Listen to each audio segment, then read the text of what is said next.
Bonjour à tous. Alors je me présente Florine Douard.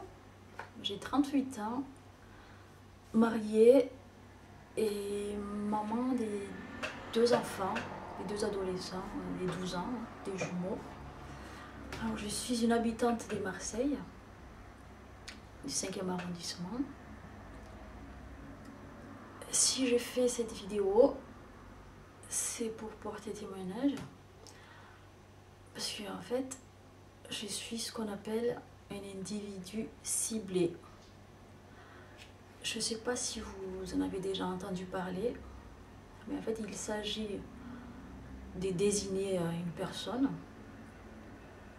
pour cible et de lui faire subir toutes sortes de harcèlements et des tortures, toutes sortes de tortures pour la détruire psychologiquement et puis à la fin l'éliminer physiquement, tout simplement.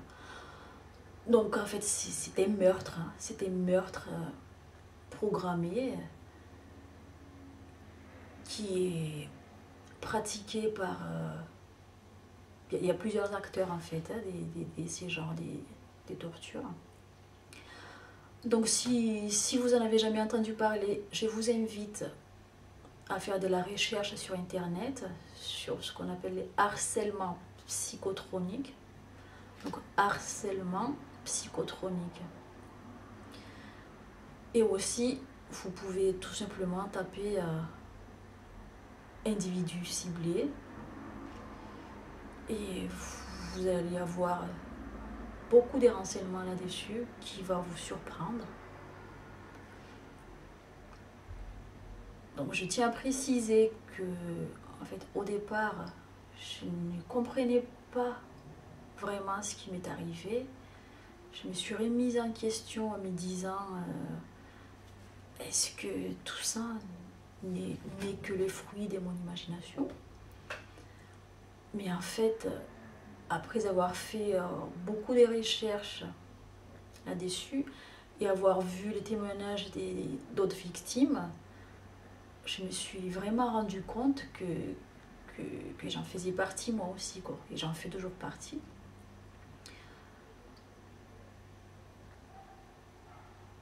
Et pour pouvoir comprendre ce que vit réellement toutes ces personnes innocentes mais qu'on torture en toute impunité, mais il faut les vivre. Il faut les vivre.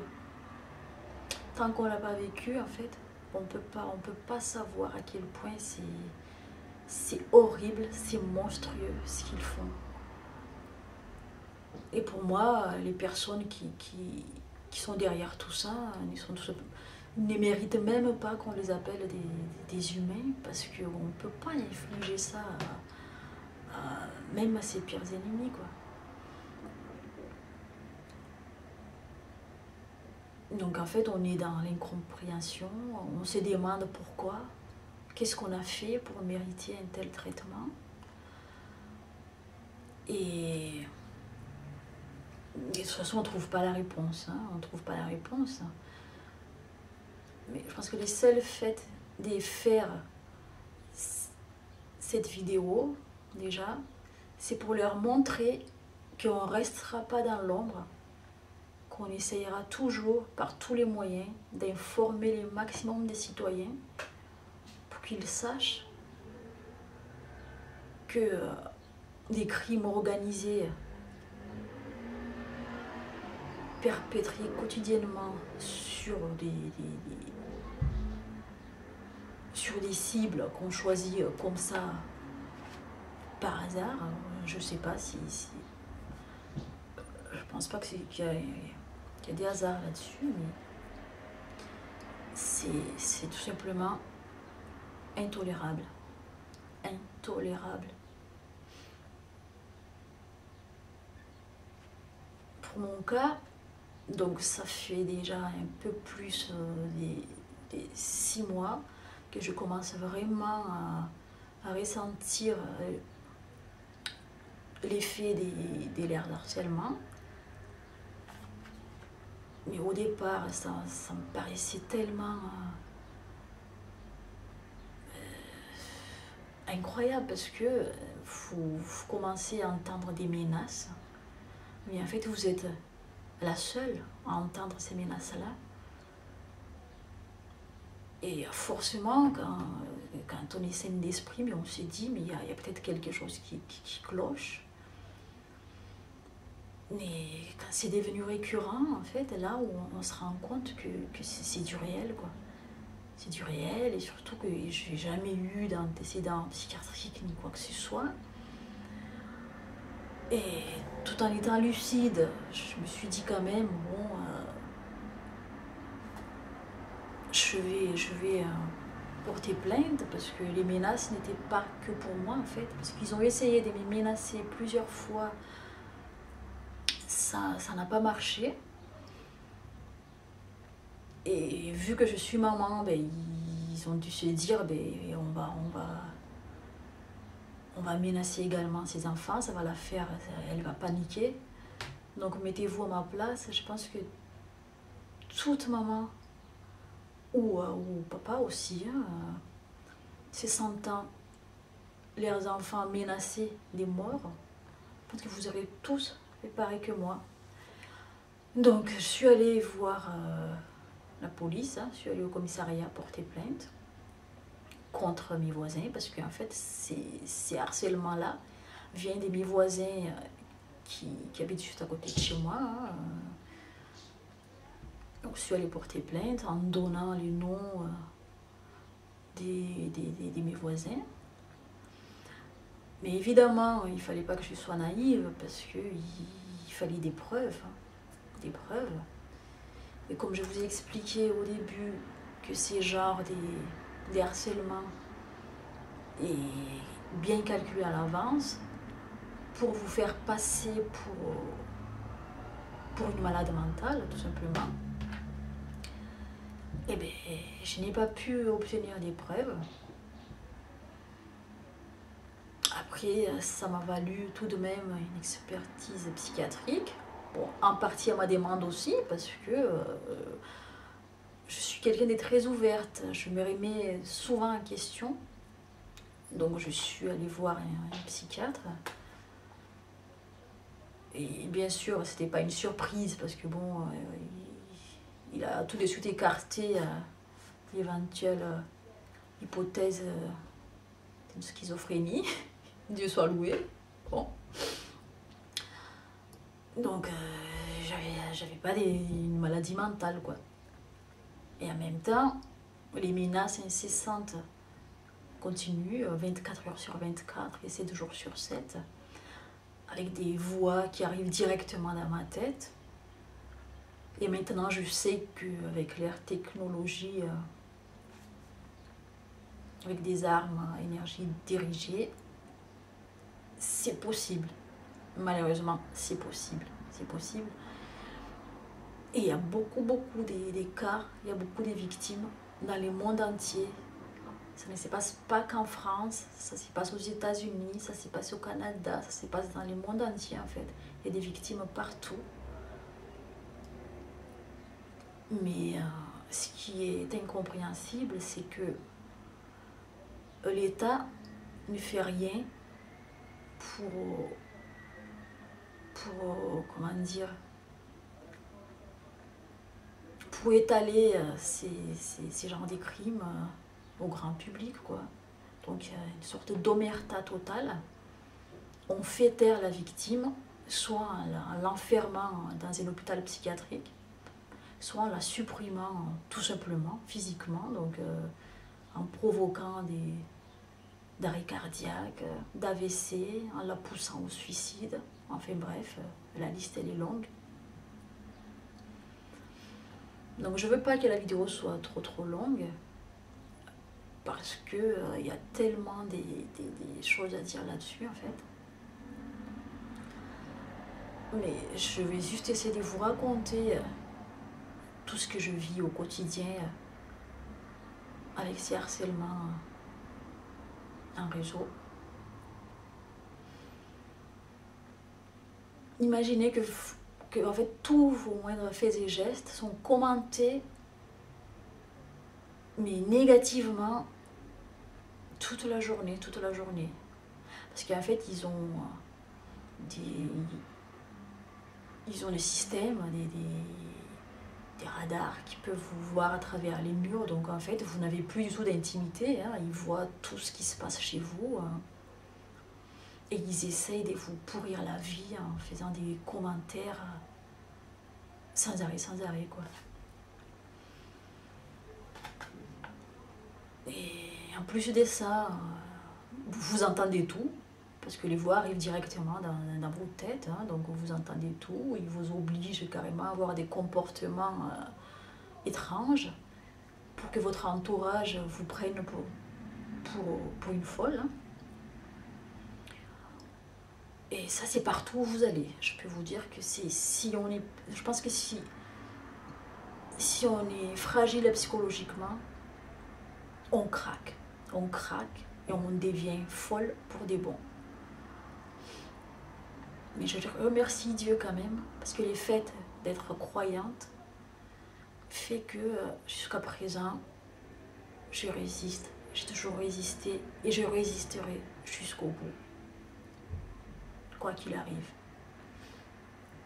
Et je tiens aussi à dire à toutes les victimes, de partout dans le monde entier, qu'il ne faut pas baisser les bras, qu'il ne faut pas les laisser nous détruire, parce qu'on n'a rien fait pour mériter ça.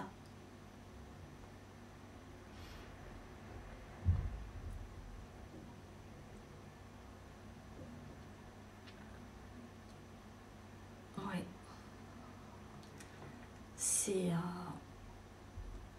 C'est quelque chose que je cherche toujours à comprendre, en fait. Mais tout comme vous, j'ai toujours cette question, et pourquoi moi?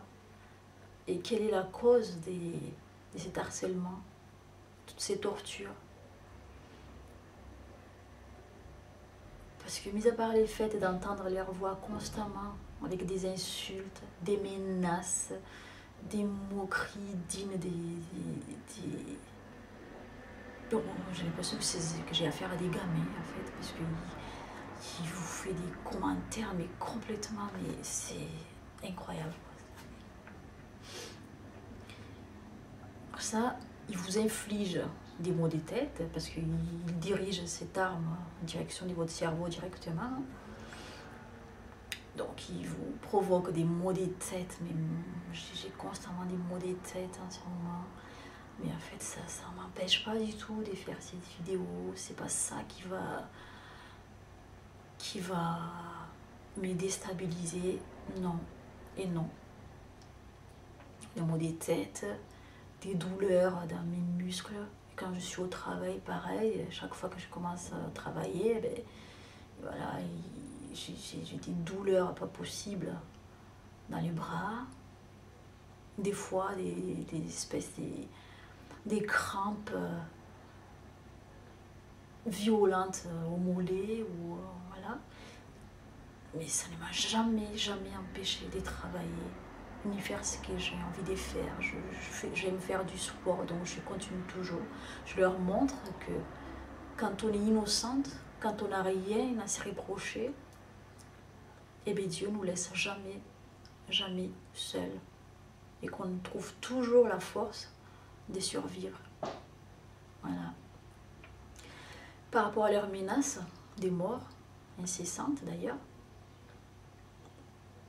ils le savent, hein, que je n'ai pas peur, que je n'ai aucunement peur. Je pense qu'ils doivent avoir une approche de la mort qui est très différente de la mienne. Parce qu'en étant croyante, je ne pense pas que la mort soit la fin de tout, en fait. Certes, c'est la fin de cette existence-là.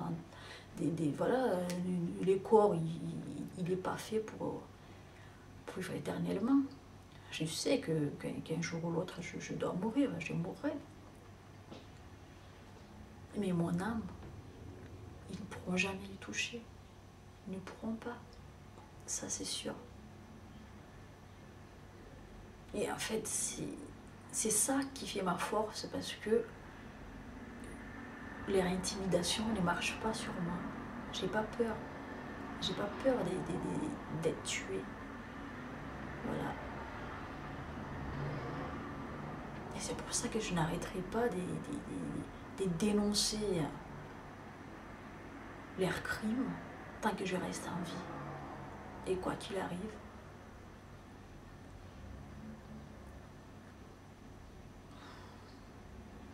En fait, dans tous les détails, si je vous raconte tout en détail, ça a débuté donc, mais je ne me suis pas rendu compte tout de suite.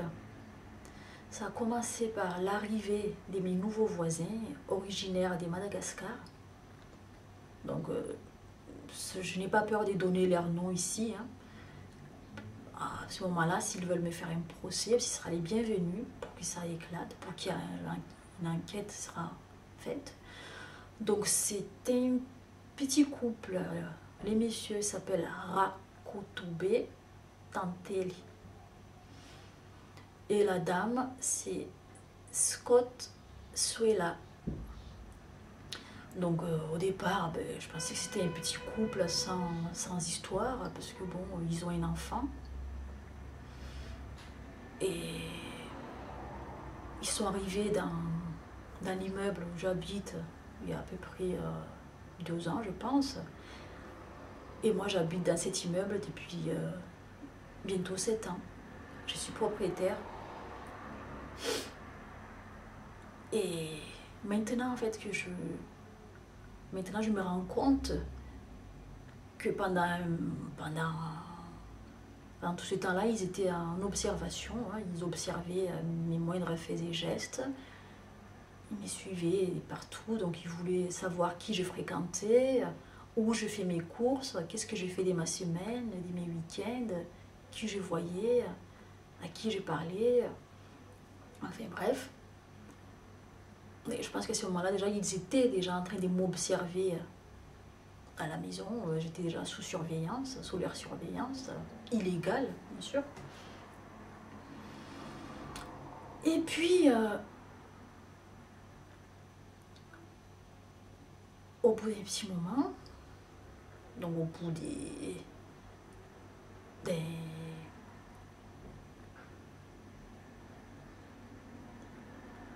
un peu moins d'1 an et demi après les installations, c'est là où j'ai commencé à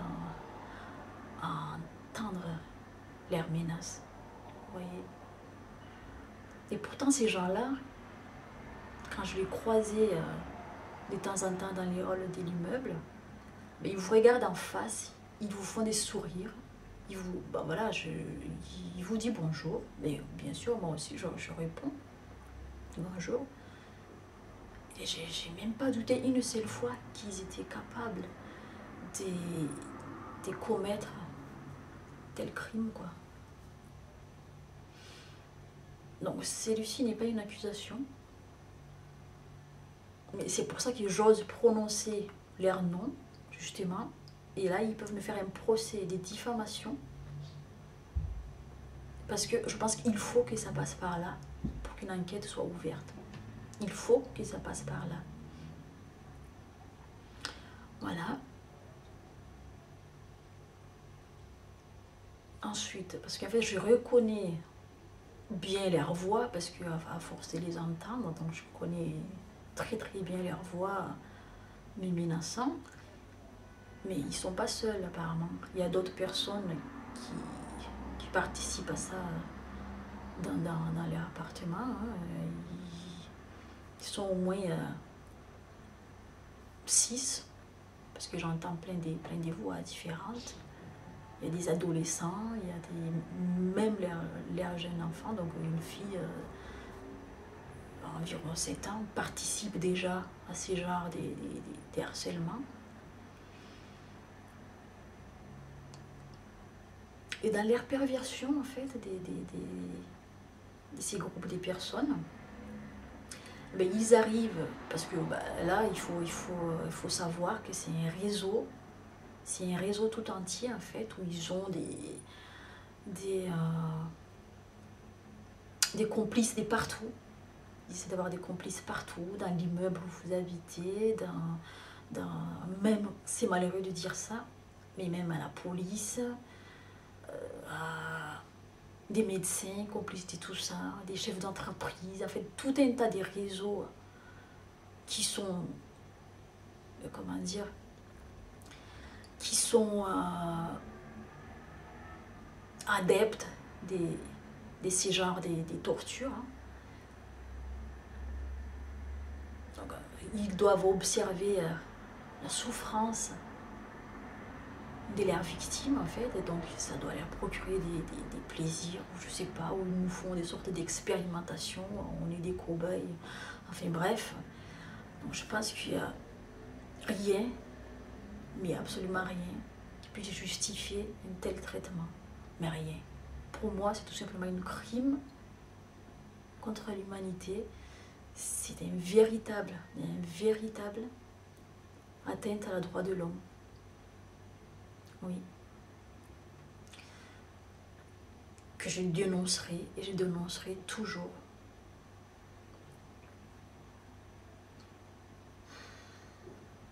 J'ai vu beaucoup de témoignages des victimes où les personnes tombent dans une dépression et je peux comprendre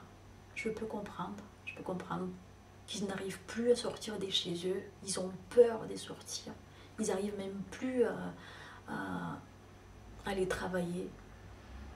Mais j'ai juste envie de leur dire qu'il faut qu'ils soient courageux. Parce que les buts, c'est les buts de ces personnes-là. C'est leur but, c'est vraiment de vous détruire de partout, de vous terroriser, de vous empêcher de faire tout ce que... de vous empêcher de vivre tout simplement, en fait. Hein. Voilà, ils veulent que vous soyez déprimés, dépressifs, que vous n'osez plus aller travailler, que vous n'ayez plus des relations, des voisinages amicales, et même ils veulent carrément même couper vos liens avec votre famille.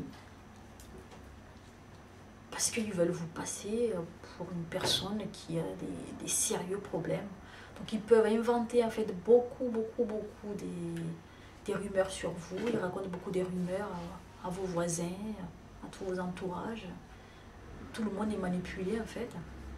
Donc ils peuvent raconter que, voilà, que vous avez un problème psychiatrique, que vous êtes une prostituée, que vous êtes peut-être pédophile, que vous êtes raciste, et que vous avez un problème avec la justice. Donc tout, en fait, tout est fait. Ils sont prêts à tout pour que les maximums des mondes participent sans le vouloir vraiment, sans avoir conscience des dégâts que ça peut provoquer. Donc il faut participer le maximum des mondes, hein, et votre entourage bien sûr aussi, s'ils arrivent, pour vous faire encore plus mal, pour que vous soyez vraiment seul. Et pour mon cas, je suis en train de faire une enquête des voisinages. Je vais essayer de poser des questions aux gardiens de l'immeuble. Oh, mais ils ont déjà commencé en fait, ils ont déjà commencé à lancer des rumeurs sur moi. Mais malheureusement, ils sont tombés sur une voisine avec laquelle je m'entends très bien. Donc cette voisine-là, me connaissant, depuis mon arrivée dans l'immeuble, ben, elle me connaît en fait. Donc gentiment, elle est venue me voir en me disant « Mais est-ce que tu as des problèmes avec les voisins qui sont juste à côté de ton appartement ?» Puisque ils ont raconté des choses incroyables sur toi, et ils posent des questions, ils se renseignent sur ta vie. Donc c'est là que je me suis rendu compte qu'en fait ils étaient en train de lancer des rumeurs. J'aimerais bien en fait savoir quelles rumeurs ils ont lancées sur moi aux autres voisins. Donc je ferai tout pour être au courant de ça. Mais quoi qu'ils disent, de toute manière, j'ai pas peur. C'est pour ça que je montre mon visage. J'ai pas peur parce que je n'ai rien fait. Je n'ai jamais eu de problème avec la justice, ni avec quoi que ce soit. qui que ce soit. Je n'ai rien fait contre la loi. Je suis une citoyenne qui paye ses impôts comme tout le monde, qui travaille, qui vit comme tout le monde. Donc, je n'ai rien fait de mal pour mériter ce que je vis, tout simplement. J'ai peut-être pas l'air de souffrir comme ça, justement, parce que je ne me laisse pas abattre, en fait. Je ne me laisse pas abattre. Et je ne me laisse pas impressionner facilement par des personnes qui veulent juste me détruire. Non, je ne veux pas leur faire ces plaisirs-là. Ils ne l'auront jamais, jamais ces plaisirs-là. De me voir souffrir. Non. Là, ils peuvent être sûrs qu'ils ne l'auront pas. Ça, c'est sûr. Ils peuvent me supprimer physiquement s'ils veulent. Et je leur dis que je n'ai pas peur. Je n'ai pas peur. Je n'ai pas peur. Et c'est pas à moi d'avoir honte ni d'avoir peur. C'est moi la victime. Donc je suis la victime dans l'histoire et je vois pas pourquoi j'aurais peur ni honte.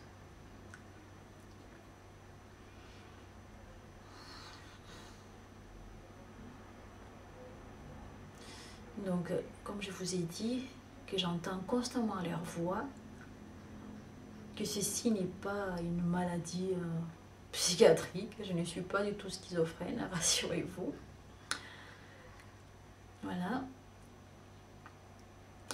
Mais en fait, c'est fait pour me déstabiliser, me détruire petit à petit psychologiquement, en répétant sans cesse la même chose, en me traitant de tous les noms, enfin bref, des choses, c'est tout simplement, c'est des choses, pour moi, des choses vraiment bêtes, quoi.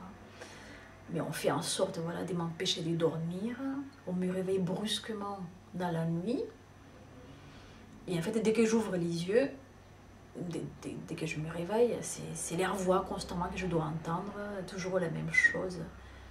Ils me répètent la même chose sans arrêt en fait, partout. Mais là, c'est partout où je vais, que je sois dans les transports en commun, que je sois au travail, que je sois dans l'avion, parce que je continue à voyager, je continue à partir en vacances.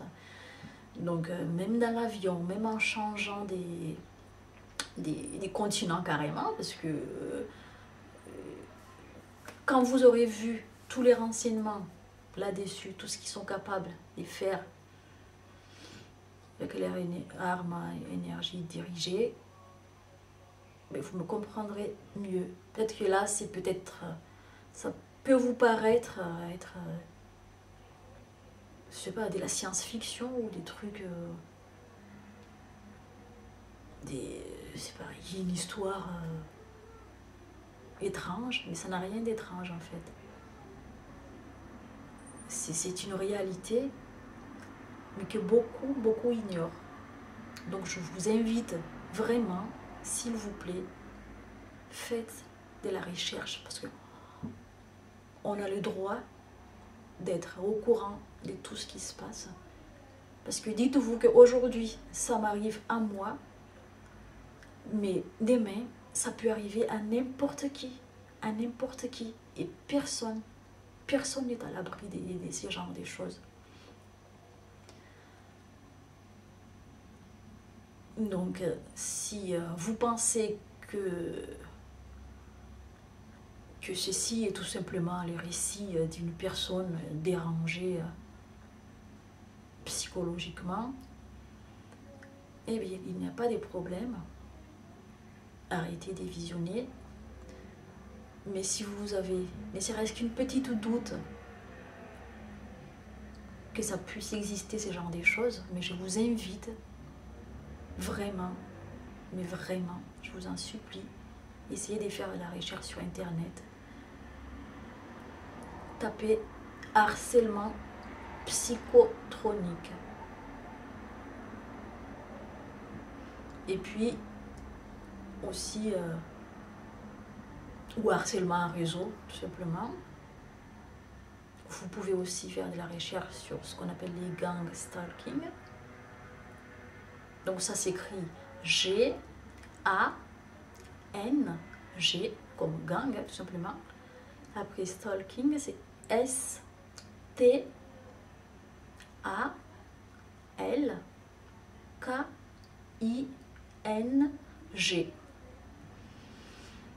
Ça peut sauver des vies et ça peut empêcher des enfermements psychiatriques abusifs pour des personnes saines d'esprit, mais qu'on rend folles délibérément, en fait. Donc merci d'avoir visionné cette vidéo. J'en referai d'autres parce que je veux pas qu'elle soit trop longue, justement. Donc merci à tous et soyez vigilants.